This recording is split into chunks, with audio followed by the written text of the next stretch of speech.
अगर आपको भी अपनों से बिछड़ने का डर लगा रहता है, आपको लगता है कि यार मैं अपने लव्ड वंस के बिना कैसे जी पाऊंगा, अगर वो मुझसे दूर हो गए या वो मुझसे बिछड़ गए तो मैं तो जी नहीं पाऊंगा, अगर ये डर आपको हर वक्त सताता रहता है ना, तो आज का ये सेशन जो है वो आपके लिए है।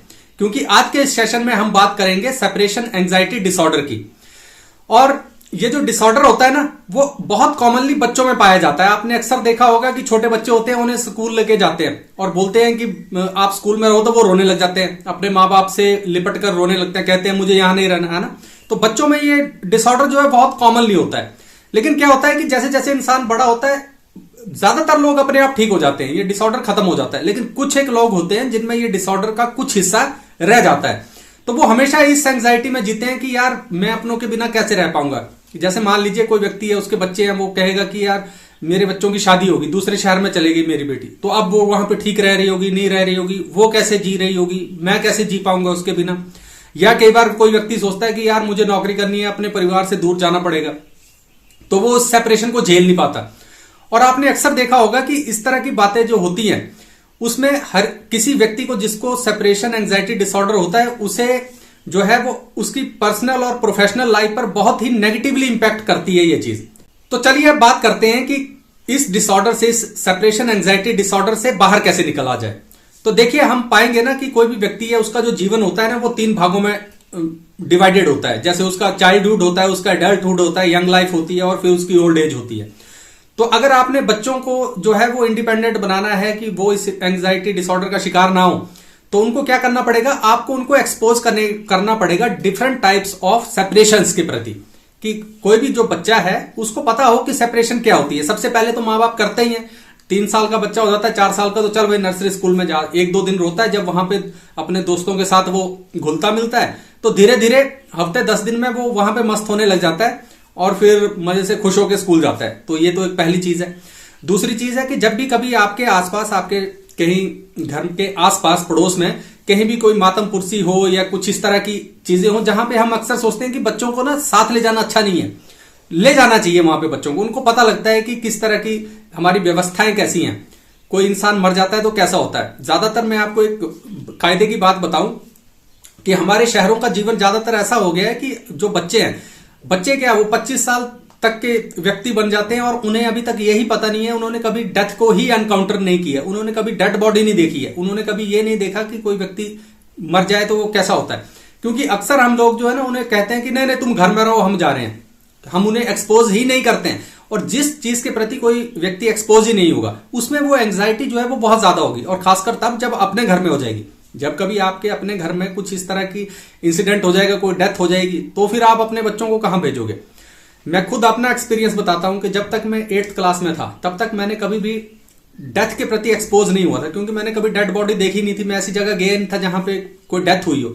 जब मैं 8th में था तो गांव गया हुआ था, और वहां पर मैंने फर्स्ट टाइम जो है वो एक डेड बॉडी देखी। मेरे एक दादाजी थे हमारे गांव में ही, उनकी डेथ हुई, तो मैंने फर्स्ट टाइम उन्हें देखा, किसी डेड व्यक्ति को, मरे हुए व्यक्ति को पहली बार देखा।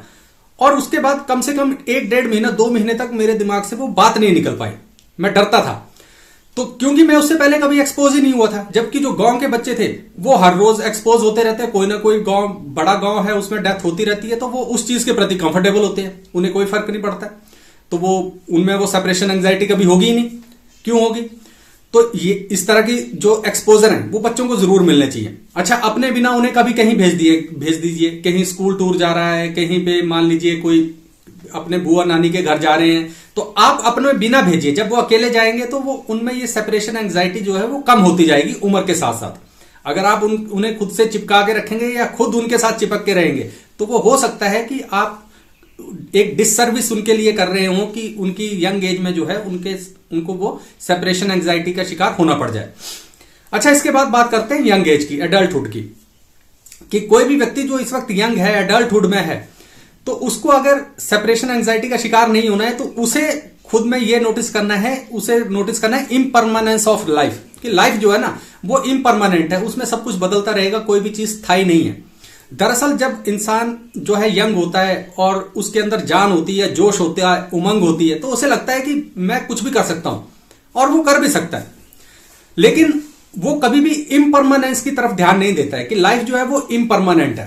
तो यंग व्यक्ति कोई है, अगर अपनी यंग एज में है, एडल्टहुड में है, तो उसको बहुत ज्यादा जरूरी है कि वो कुछ हद तक कहीं ना कहीं से स्पिरिचुअलिटी के साथ जरूर जुड़े, क्योंकि स्पिरिचुअल एस्पेक्ट जो है उसका सारा मतलब ही ये है कि व्यक्ति जो है वो चीजों को देखना समझना सीख जाए कि लाइफ जो है वो इम्परमानेंट है, चेंज होती रहती है, उसमें बदलाव होंगे और सारे ही बदलाव अच्छे के लिए नहीं होंगे। आपके आसपास के लोग आपको छोड़ के जाएंगे। तो जब कोई व्यक्ति इस फिलॉसफी के साथ जुड़ता है तो उसकी सेपरेशन एंजाइटी कम होने लगती है। वो चीजों को समझता है कि नहीं, चीजें एक जैसी ही नहीं रहेंगी, चीजें बदलेंगी, तो वो खुद भी अपनों से दूर जाने के लिए तैयार होगा, और कभी कोई अपना उससे दूर चला जाए तब भी वो अपने आप को संभालने के काबिल होगा। लेकिन ये इम्परमानेंस की जो फिलॉसफी है उसके साथ जरूर जुड़िए, इससे किसी भी जो यंग व्यक्ति है उसको बहुत ज्यादा फायदा होगा। इसके बाद बात करते हैं ओल्ड एज की, कि अगर कोई व्यक्ति जो है वो ओल्ड एज है, अब उसने मोस्ट प्रोबेबली उसने अपने जीवन में हर एक चीज देख रखी है, उसने जीवन भी देख रखा है, मृत्यु भी देख रखी है, उसने सुख भी देख रखे हैं, दुख भी देख रखे हैं, अप्स भी देख रखे हैं, डाउन्स भी देख रखे हैं। उसे कोई भी व्यक्ति होगा उसके पास जो है बहुत ज्यादा एक्सपीरियंस होता है, 60-70 सालों का एक्सपीरियंस है। लेकिन अगर उसे अभी भी सेपरेशन एंजाइटी है तो वो एक काम जो है वो जरूर नहीं कर रहा है, और वो कर रहा है कि उसने अपना पर्पस जो है वो आज तक रीअलाइन नहीं किया हुआ है ओल्ड एज के साथ। मतलब ये कि जो भी उसके पास एक्सपीरियंस है, जो उसने आज तक सीखा है, वो अगर उस चीज को रीअलाइन करके अपने एक्सपीरियंस को शेयर करने लग जाए यंगर जनरेशंस के साथ, तो उसके पास एक सेंस ऑफ पर्पस आ जाएगा। जब सेंस ऑफ पर्पस आ जाएगा, जब किसी दूसरे के लिए कुछ कर पाएगा, तो उसकी जो अपनी एंजाइटी है वो खत्म होने लग जाएगी। और वैसे भी जो उसकी अपनी एज है, ओल्ड एज है, वो जस्ट एक ब्रिज बचा हुआ है परमानेंस और इम्परमानेंस के बीच में। मतलब आज वो है, पता नहीं कब वो मर जाएगा, तो वो सिर्फ एक ब्रिज का ही काम कर रहा है। तो उसका ये फर्ज बनता है कि वो जितना भी उसने आज तक एक्सपीरियंस गेन किया हुआ है वो अपनी जो यंगर जनरेशन है उसको दे के जाए, उनको ट्रांसफर करके जाए वो सारा एक्सपीरियंस, ताकि वो भी अपना लाइफ जो है वो बढ़िया से जी सके। तो यहां पे होगा क्या, ओल्ड एज में उनको जस्ट अपना जो एक सिंपली जो अपना पर्पस है वो रीअलाइन करना है अपनी एज के साथ, और हर एक चीज जो है ठीक हो जाएगी। अगर किसी को सेपरेशन एंजाइटी डिसऑर्डर है ओल्ड एज में भी, तो वो काफी हद तक ठीक हो जाएगा। अगर वो व्यक्ति घर में पड़ा रहेगा, सोचता रहेगा, तो उसका जो ये जो डिसऑर्डर है वो उम्र के साथ बढ़ता ही जाएगा, कम नहीं होगा। तो अपने आप को एक पर्पस दीजिए, किसी दूसरे के लिए कुछ कीजिए, समाज को पे बैक टू सोसाइटी। आपने अक्सर देखा होगा लोग करते रहते हैं, वो इसी एक चीज का हिस्सा है, और उनकी जो ये सेपरेशन एंजाइटी है वो बहुत कम हो जाएगी। तो ये कुछ चीजें हैं जो डिफरेंट एजेस में डिफरेंट व्यक्ति जो है वो अपना सकते हैं अपनी इस एंजाइटी को दूर करने के लिए, और वो अपना फायदा कर सकते हैं, अपने आसपास के लोगों का फायदा कर सकते हैं, समाज का भला कर सकते हैं। और इस एंजाइटी को पाल के कोई खास फायदा किसी का भी होने वाला है नहीं। तो ये कुछ बातें थी जो आज आपसे करनी थी। दोबारा फिर कभी किसी और खोज पे निकलेंगे, तब तक अपना ख्याल रखिए। नमस्कार।